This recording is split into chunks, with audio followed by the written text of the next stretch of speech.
Okay, तो copyright के महान देवता जागकर मुझे सिर्फ वीडियो बनाने के गुनाह में दंड देने ना आ जाएं, तो डिस्क्लेमर टाइम। जो भी क्लिप्स, इमेजेस या साउंड्स आप देख रहे हो ना, वो सब फेयर यूज के अंडर आते हैं। Section 107 baby. Criticism, comment, news reporting, teaching, research, basically सब वो लेजिट रीजंस जो यूट्यूब भी कभी कभी भूल जाता है। मैं ये कंटेंट एंटरटेनमेंट और एजुकेशनल पर्पस के लिए यूज कर रहा हूं। हाँ, बिल्कुल एजुकेशनल, क्योंकि मूवीज की बात करना तो पीएचडी लेवल का काम है। और अगर किसी कंपनी को थोड़ा सा रोना आ जाए, relax fam, I love you. All rights belong to their respective owners. I am just a harmless creator trying to survive the algorithm. So copyright uncle, chill करो, it's all fair use. Did you know Christopher Nolan की dark knight trilogy इतनी legendary है कि आधे लोग सिर्फ smart दिखने के लिए प्रिटेंड करते कि उन्होंने देखी है।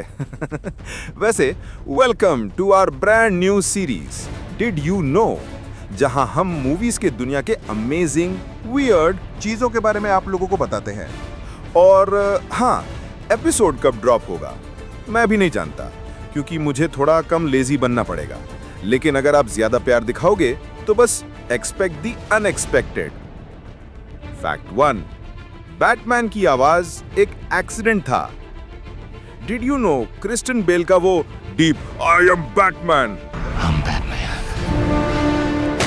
वॉइस एक्चुअली एक मजाक था। बंदा सिर्फ सेट पर एक्सपेरिमेंट कर रहा था और नोलन ने बोला हाँ ठीक है, अब 3 मूवीज इसी तरह बोलना। So Christian Bale basically gargled gravel for years. Fact 2, joker की मेकअप आर्टिस्ट खुद लेजर थे। हीथ लेजर लिटरली अपना जोकर मेकअप खुद अप्लाई करते थे। नोलन ने बोला जोकर अनप्रेडिक्टेबल होना चाहिए। लेजर ने बोला चलो मेकअप भी अनप्रेडिक्टेबल बना देता हूं। रिजल्ट, हॉलीवुड हिस्ट्री का सबसे chaotic iconic face. Fact 3, scraped cameo in joker in the dark night rises. Christopher Nolan originally चाहता था एक छोटा joker cameo the dark night rises में, सिर्फ एक शॉट, आर्कम असाइलम के ग्लास के पीछे लेजर का जोकर। लेकिन लेजर के पासिंग के बाद नोलन ने वो आइडिया क्विट कर दिया। रिस्पेक्टफुल, बट लो की ये इंटरनेट को तोड़ देता। फैक्ट 4, बैटमैन का सूट टॉर्चर चेंबर था। क्रिस्टियन बेल के सूट का हाल इतना टाइट था कि बंदा ठीक से बैठ भी नहीं सकता था। प्रोडक्शन टीम को लिटरली एक अलग स्टूल बनाना पड़ा। I call it the bat stool. Imagine Batman in full armour sitting like a 90-year-old uncle.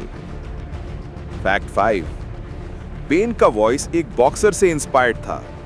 Tom Hardy का बेन वॉइस एक आयरिश ट्रैवलर बॉक्सर से इंस्पायर्ड था, बार्टली गॉमन। हार्डी बोला चलो इसमें एक दादी की स्नोर्स, डार्क वेडर का एटीट्यूड और थोड़ा शेक्सपियर मिक्स कर देते हैं। नोलन ने बोला ब्रिलियंट। गौथम ने बोला प्लीज सबटाइटल्स दो। फैक्ट 6, ओरिजिनल स्क्रिप्ट में राजिल गुल के प्लान्स और ज्यादा क्रेजी थे। स्टार्टिंग ड्राफ्ट्स में राजिल गुल के पूरा बैक स्टोरी और ज्यादा एक्सट्रीम था। राइटर्स चाहते थे कि वो पूरे गौथम को जनरेशंस तक सीक्रेटली मैनिपुलेट कर रहा हो। नोलन ने यह आइडिया कट कर दिया बिकॉज भाई मैं 9 घंटे की मूवी नहीं बना रहा। Fact 7, hospital blast actually real था।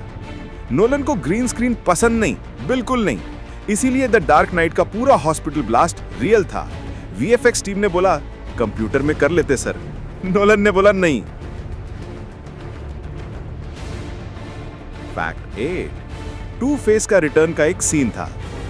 एक अर्ली कॉन्सेप्ट था कि द डार्क नाइट राइजेस में ब्रूस हेल्यूसिनेशन सीन में हार्वी डेंट को देखता है, लेकिन नोलन ने सोचा एक ही विलन काफी होता है, वरना ये मार्वल यूनिवर्स बन जाएगा, और आइडिया गया डस्टबिन में।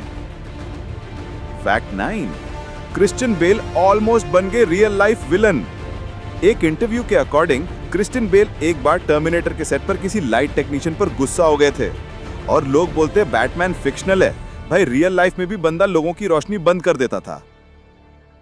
फैक्ट 10, स्क्रिप्ट राइटिंग का प्रोसेस भी जोकर जैसा कियोटिक था। द डार्क नाइट की story initially proper script form में लिखी ही नहीं गई थी, सिर्फ नोट्स थे, आइडियाज थे, और राइटर्स लिटरली जोकर एनर्जी में थे। केओस इज द प्लान, और तब भी रिजल्ट एक परफेक्ट सिनेमैटिक मास्टरपीस।